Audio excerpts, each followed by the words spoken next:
Guarantee ಅನುಷ್ಠಾನ ಸಮಿತಿ ಸದಸ್ಯರು ಕ್ಷೇತ್ರದ ಪ್ರತಿಯೊಂದು ಹಳ್ಳಿಗಳ ಪ್ರವಾಸ ಮಾಡುತ್ತಿದ್ದು ಯಾವುದೇ ಸಮಸ್ಯೆಗಳು ಗಮನಕ್ಕೆ ಬಂದರೂ ಪರಿಷ್ಕಾರ ಮಾಡಿ ಕೊಡಬೇಕು ಎಂದು ತಾಲೂಕು ಗ್ಯಾರಂಟಿ ಅನುಷ್ಠಾನ ಸಮಿತಿ ಅಧ್ಯಕ್ಷರು ಎನ್ವೈಪಿ ಚೇತನ್ ಸಂಬಂಧಪಟ್ಟ ಇಲಾಖೆ ಅಧಿಕಾರಿಗಳಿಗೆ ಹೆಚ್ಚಿಸಿದರು.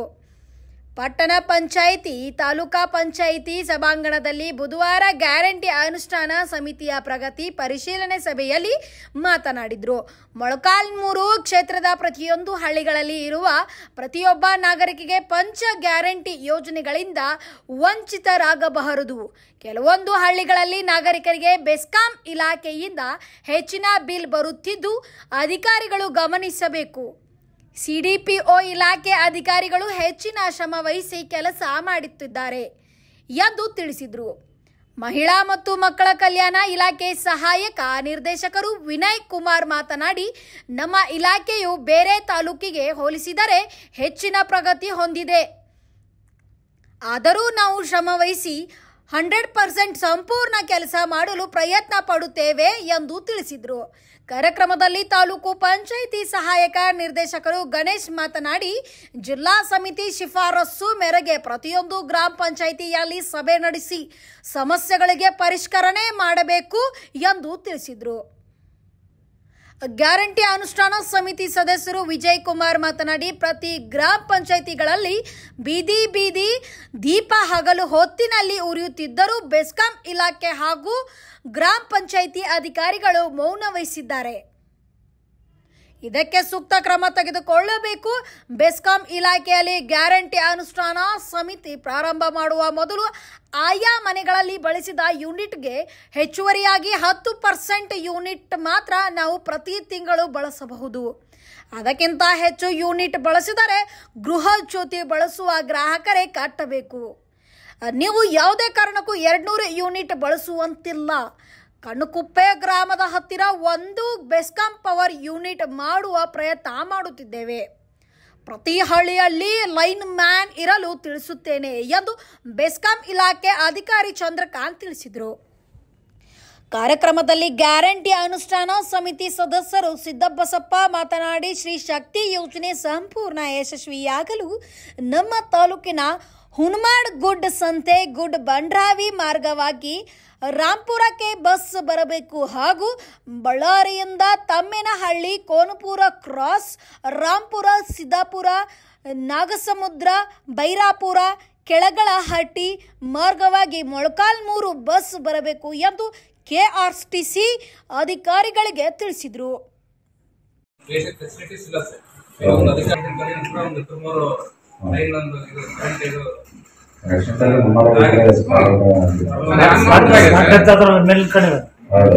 ನಮ್ಮಪ್ಪರದಾಗಿದೆ ನಿಮ್ಮೂರಲ್ಲ ನೀರ್ಗಟ್ಟಿನ ಕಂಬ ಹಾಕ್ಸಿದ್ರೆ ಲೈನ್ ಬಿಡೋದು ಅವ್ನು ಸತ್ತೋದ ಮಾಡಿ ಇಲ್ಲಪ್ಪ ನಮಗೆ ಎಲ್ಲೋ ಜಂಪ್ ಹೋಗಿದ್ ನೋಡು ಡಿವಾಲ್ ಹೋಗಿದ್ ನೋಡು ಅಂತ ನಾವು ಫೋನ್ ಮಾಡಿ ಹೇಳಿದ್ರೆ ಅವ್ರೇನ್ ಮಾಡ್ತಾರೆ, ಅಲ್ಲಿ ಲೋಕಲ್ ಇರೋ ನೀರ್ ಗಂಟಿಗೆ ಹೇಳ್ತಾರ ಅವ್ರು ಹೋಗಿ ಹಾಕ್ಬರ್ರಿ ಅಂತ.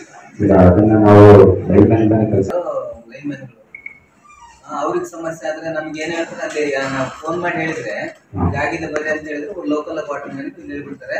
ಅಲ್ಲಿ ಏನಾದ್ರು ಸ್ವಲ್ಪ ಕರೆಂಟ್ ಅಲ್ಲಿ ಅನುಭವ ಇರ್ತಕ್ಕಂಥವ್ರು ಏನಾದ್ರು ಇದ್ರೆ ಅವ್ರಿಗೂ ಫೋನ್ ಮಾಡಿಸಿ ಅಲ್ಲಿ ಸ್ವಲ್ಪ ಅಟೆಂಡ್ ಮಾಡು ಅಂತ ಹೇಳ್ಬಿಡ್ತಾರೆ.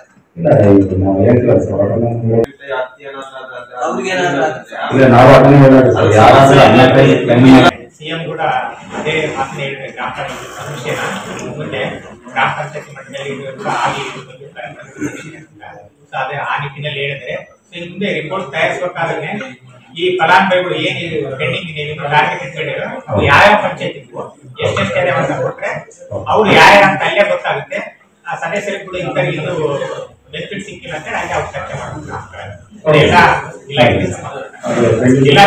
ನಮ್ದು ಇನ್ನೊಂದು ಪ್ರಶ್ನೆ ಏನು ಅಂದ್ರೆ, ತಾಲೂಕಿನಾದ್ಯಂತ ಇರ್ತಕ್ಕಂಥ ಎಲ್ಲಾ ಗ್ರಾಮ ಪಂಚಾಯತಿಗಳಲ್ಲಿ ಈಗಾಗಲೇ ನಮ್ಮ ಸದಸ್ಯರು ಮಾತಾಡಿದ ರೀತಿಯಲ್ಲಿ ಬೀದಿ ದೀಪಗಳ ನಿರ್ವಹಣೆ ಅದು ನಿಮ್ಮ ಪಿಡಿಒಗಳ ಜವಾಬ್ದಾರಿನೂ ಹೌದು.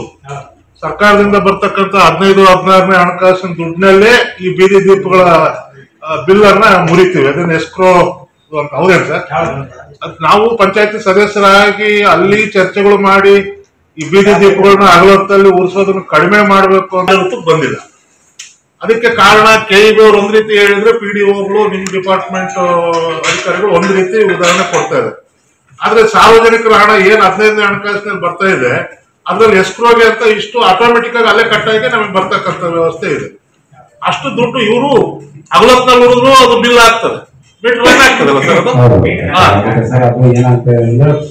ಪ್ರಶ್ನೆಗೆ ಇಲ್ಲಿವರೆಗೂ ಇದೇ ಉತ್ತರನೇ ಕೊಟ್ಕೊಂಡ್ ಬರ್ತಾ ಇದ್ರೆ ಹೊರತು ಯಾವ್ದೊಂದು ಇಂಪ್ಲಿಮೆಂಟ್ ಎಲ್ಲಾ ಕಡೆ ಕಂಪ್ಲೇಂಟ್ ಇದೆ ಸರ್. ವಿಧಾನಸೌಧದಲ್ಲಿ ಅಧಿವೇಶನದಲ್ಲೂ ಸಹ ಶಾಸಕರುಗಳು ಇದನ್ನ ಚರ್ಚೆ ಮಾಡಿದ್ರು ಸಹ ಅದು ನಿಮ್ ಗಮನಕ್ಕೂ ಇದೆ, ಇಂಪ್ಲಿಮೆಂಟೇ ಇಲ್ಲ.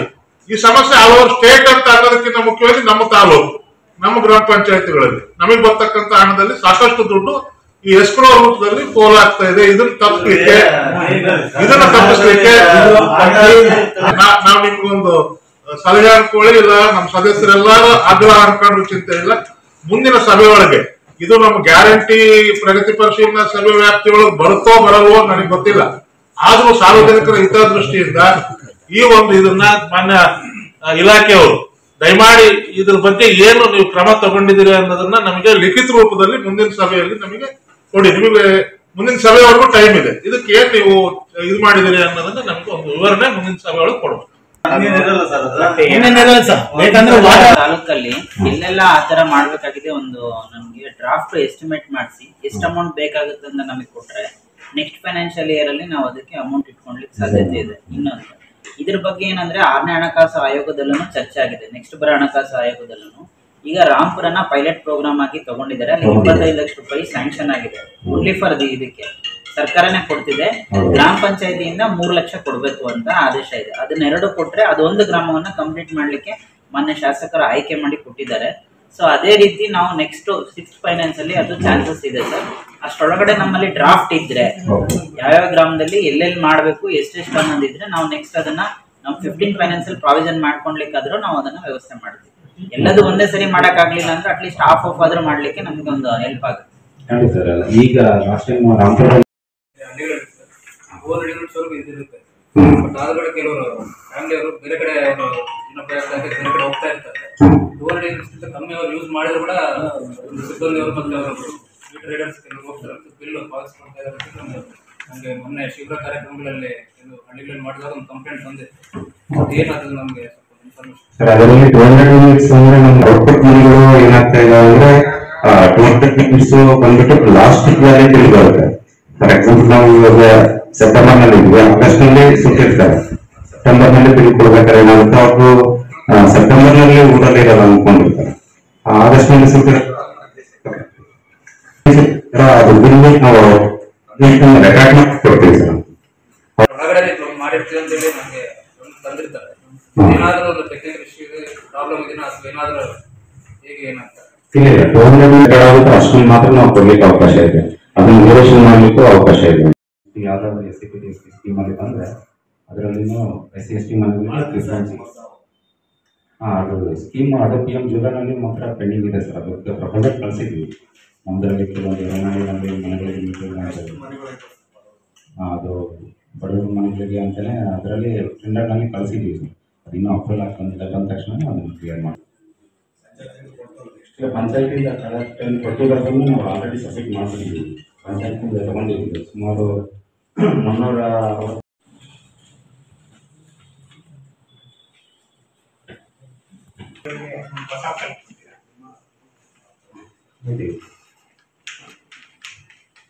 ಸರ್. ಅದು 32 ಮನೆಗಳಿಗೆ ಇನ್ಸ್ಟಾಲ್ ಆಗಿದೆ ಸರ್, ಹೊಸ ಮನೆಗಳು 32 ಮನೆಗಳಿಗೂ ನಾವು ಪ್ರೋಗ್ರೆಸ್ ಅಂದ್ರೆ ಅಪ್ ಟು ಜುಲೈವರೆಗೂ 1300 ಪೆಂಡಿಂಗ್ ಇದ್ದಾರೆ ಸರ್. ಈಗ ನಾವು ಅಪ್ ಟು ಆಗಸ್ಟ್ ವರೆಗೂ 1295 ಬಾಕಿ ಇದ್ದಾವೆ. ಈಗ 32 ಆಗುತ್ತೆ ಲಾಸ್ಟ್ ಮಂತ್ ಕಂಪೇರ್ ಮಾಡಿ ಆಗುತ್ತೆ ಸರ್. ಅದು ಅವರು ನಾವು ಸರ್ ಹೊಸ ಕನೆಕ್ಷನ್ಸ್ ಇನ್ನೂ ಮನೆಗಳಿಗೆ ಆರ್ಡರ್ ನಂಬರ್ ಪಡೆಯಕ್ ಆಗಿರಲ್ಲ. ಅದಾದ ತಕ್ಷಣನೇ ನಾವು ಅವ್ರ ಹತ್ರ ಆಧಾರ್ ಕಾರ್ಡ್ ತಗೊಂಡಿರ್ತೀವಿ, ಬಂದು ಫಸ್ಟ್ ಆಫ್ ಆಲ್ ಇನ್ನಲ್ಲೇ ಅವ್ರಿಗೆ ಆಧಾರ್ ಕಾರ್ಡ್ ನ ಲಿಂಕ್ ಮಾಡ್ಬಿಡ್ತೀವಿ. ಇನ್ನೊಂದು 64 ಫಲಾನುಭವಿಗಳಿಗೆ ನಮ್ದು ಇದು ಜೂನ್ ತಿಂಗಳದು ಹಣ ಬಿಡುಗಡೆ ಆಗಿದೆ. ಇನ್ನು 886 ಫಲಾನುಭವಿಗಳಿಗೆ ಬಿಡುಗಡೆ ಆಗೋದು ಬಾಕಿ ಇದೆ ಸರ್. ಕಾರಣ ಏನಂದ್ರೆ ಅಮೌಂಟ್ ಕಡಿಮೆ ಇತ್ತು ಅಂತೇಳಿ ಬಿಲ್ ಮಾಡಿದೆ ಸರ್. ಇದು ಎಲ್ಲ ಡಿಸ್ಟಿಕ್ ಅಲ್ಲಿ ಎಲ್ಲ ತಾಲೂಕಲ್ಲೂ ಸಮಸ್ಯೆ ಇದೆ ಸರ್, ನಮ್ದು ಒಂದೇ ಅಲ್ಲ. ಹಂಗೆ ನೋಡಿದರೆ ನಮ್ಮ ತಾಲೂಕಿಗೆ 92% ಹಣ ಇದುವರೆಗೆ ನೋಂದಣಿ ಆಗಿದೆ. ಬೇರೆ ತಾಲೂಕಿಗೆ ಕಂಪೇರ್ ಮಾಡಿದರೆ ನಮ್ಮದೇ ಜಾಸ್ತಿ ಆಗಿದೆ ಸರ್. ಇನ್ನು ಬೇರೆ ಬೇರೆ ತಾಲೂಕೆಲ್ಲ 89, 80 ಆ ಥರ ಇದೆ ಸರ್, 87, 86 ಆ ಥರ. ನಮ್ಮ ತಾಲೂಕು ಮಾತ್ರ 92.4% ಇದೆ. ಅಂದರೆ ಬಿಡುಗಡೆ ಆಗಿರೋದ್ರ ಅಮೌಂಟಲ್ಲೇ ಜಾಸ್ತಿ ತಗೊಂಡಿರೋದು ನಮ್ಮ ತಾಲೂಕಿದೆ. ಅದರಲ್ಲಿ ITGST ಪೇಯರ್ಸ್ 311 ಜನ ಇದ್ದಾರೆ. ಇನ್ನು 79 ಜನ NPCI ಪೇಯ್ಡ್. ಇದನ್ನ ಲಾಸ್ಟ್ ಟೈಮು ಮೀಟಿಂಗ್ ಮಾಡಿದಾಗ ಜಾಸ್ತಿ ಇತ್ತು ಸರ್. ಇದು ನಮ್ಮ ಅಂಗನವಾಡಿ ಕಾರ್ಯಕರ್ತರಿಗೆಲ್ಲ ಹೇಳಿ ಏನಂದರೆ ಅವ್ರು ಯಾರ್ದು NPCI ಆಗಿಲ್ಲ, ಅವ್ರು ಪೇಯ್ಡ್ ಅಂತ ಬರ್ತಿದೆ, ಅದನ್ನು ಜಾಸ್ತಿ ಮಾಡಬೇಕು ಅಂದರೆ ಬ್ಯಾಂಕಿಗೆ ಆ ಫಲಾನುಭವಿಗಳು ಕರ್ಕೊಂಡೋಗಿ NPCI ಮಾಡಿಸಿ ಅದನ್ನು ಕಡಿಮೆ ಮಾಡಿಸ್ಬೇಕಂದಿದ್ದಕ್ಕೆ ಇದು ಇಷ್ಟಿದೆ ಸರ್. ಇವತ್ತಿನ ರಿಪೋರ್ಟ್ ನೋಡಿದ್ರೆ ಇನ್ನೂ ಕಡಿಮೆ ಆಗಿದೆ ಸರ್. ಈಗ 29 ಇಲ್ಲ, ಇನ್ನೂ ಕಡಿಮೆ ಆಗಿದೆ.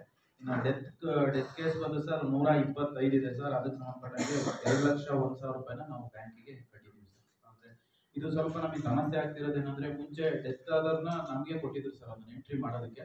ಇವಾಗ ನಮಗೆ ಕೊಟ್ಟಿಲ್ಲ ಅದನ್ನು.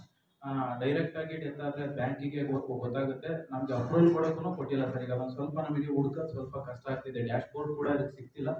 ನಮ್ಮ ಗಮನದಲ್ಲಿರಲಿ ಸರ್. ಡಿಸ್ಟಿಕಲ್ ಕಮಿಟಿ ಅಥವಾ ಡಿಸ್ಟಿಕ್ ಅಧ್ಯಕ್ಷರಿಗೆ ಏನಾದ್ರು ಇದನ್ನು ಸ್ವಲ್ಪ ತಿಳಿಸಿ.